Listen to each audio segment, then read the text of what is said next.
राधे राधे, हरे कृष्ण।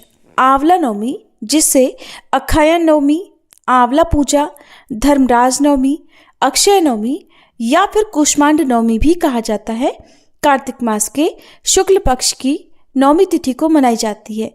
और इस दिन आंवले के वृक्ष की पूजा करने से घर में सुख शांति का वास होता है, दीर्घायु और स्वस्थ जीवन की प्राप्ति होती है, पितरों की कृपा मिलती है, विवाह और संतान सुख की भी प्राप्ति होती है। और जो भी व्यक्ति इस दिन आंवले के वृक्ष की परिक्रमा और दीपदान करता है, उसे सभी देवी देवताओं की कृपा भी सहज प्राप्त हो जाती है। शास्त्रों में कहा गया है, आंवले के वृक्ष में श्री विष्णु और माँ लक्ष्मी जी दोनों का ही वास होता है।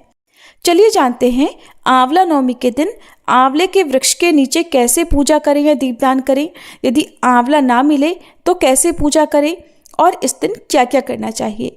तो पूजा करने के लिए आपको सामग्री की आवश्यकता होगी, जिसमें आंवले के ताजे फल 5, 7 या 11, गंगा जल, रोली, कुमकुम, हल्दी, अक्षत, मौली यानी लाल धागा, कलावा, दीपक, घी का हो तो ठीक है, नहीं तो तिल के तेल का, कपूर, पीले या लाल पुष्प और नैवेद्य के रूप में मिठाई, गुड़ या मौसमी फल।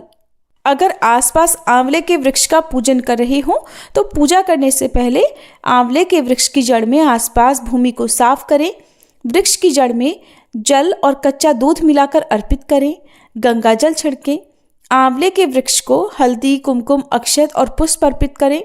फिर आंवले के वृक्ष के चारों ओर कच्चा सूत या फिर मौली यानी कलावा 1 या फिर 3 बार परिक्रमा करते हुए लपेटें, धूप दीप जलाकर रखें और आंवला नवमी की कथा का पाठ करें या श्रवण करें और भगवान विष्णु तथा माँ लक्ष्मी जी के मंत्र का जाप करें।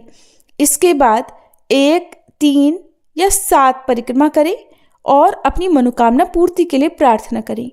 इसके बाद जो भी मौसमी फल या नैवेद्य हैं वो वृक्ष की जड़ में अर्पित करें, साथ में कुछ दक्षिणा भी चढ़ाएं।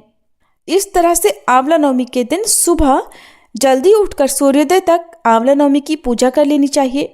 और अगर आप दीपदान करना चाहते हैं तो शाम के समय दीपदान कर सकते हैं, लेकिन ध्यान रखिएगा आंवले के वृक्ष में जो भी जल या कच्चा दूध आप अर्पित करना चाहते हैं वो सूर्यास्त के बाद अर्पित नहीं किया जाता है। यदि आसपास आंवले का वृक्ष न हो तो घर पर भी आप आंवला दीपदान कर सकते हैं, जिसके लिए आपको 5 या 7 आंवले लेने हैं और हर आंवले के ऊपरी वाला जो हिस्सा है उसे आपको काटना है, हल्का सा गड्ढा कर देना है और उसके अंदर आपको छोटी सी गोल जगह बनानी है खरोच कर, और उसमें आप घी की गोल बाती रखें या तेल की बाती रखें और उस बाती को गोलाकार मोड़कर उसी आंवले के भीतर आप रखने दें। फिर उन्हें थाली में या पीले वस्त्र पर या चौकी पर रखकर दीप जलाएं। जिस तरह से हम दीपक जलाते हैं उसी तरह से आंवले के अंदर रखी गई बातियों को जलाएं। इस तरह से आंवला दीपदान तैयार किया जाता है और दीपक के सामने हाथ जोड़कर प्रार्थना करें और फिर दीपदान करें।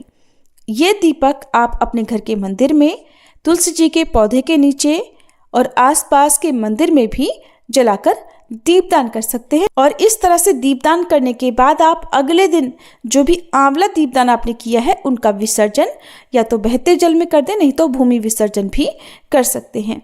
ये विधि जो हम आंवले के रूप में दीपदान करके करते हैं उससे भी आंवले के वृक्ष के समान पूजा करने का ही फल प्राप्त होता है।